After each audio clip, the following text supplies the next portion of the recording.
Əlimdə tutduğum HPV peyvəndidir. HPV peyvəndi həm qadınlarda, həm kişilərdə heç bir əks göstəriş olmadan, heç bir əks təsir olmadan çox rahat istifadə olunan peyvəndlərdən biridir. HPV peyvəndini biz kimlərə məsləhət görürük?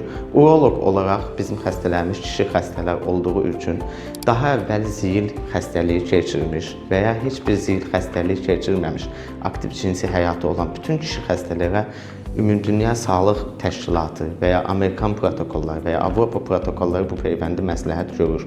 Əlavə olaraq da bir həkim kimi mənim ixtisasım olmasa da ginekologiyada, yəni qadınlar üçün daha təhlükəli olan uşaqlıq boynu xərçəngindən qorunmaq üçün bu peyvənd cinsi həyata başlamamış və cinsi həyatı olan və aktiv olsun olmasın HPV xəstəliyi olan hər bir şəxsə məsləhət görülür. Bu peyvənd bütün zil növlərindən qorumasa da ən əsası kanserojen olan HPV tiplərindən, yəni kanser yaratma potensialı yüksək olan HPV tiplərindən qoruyuculuğa malikdir.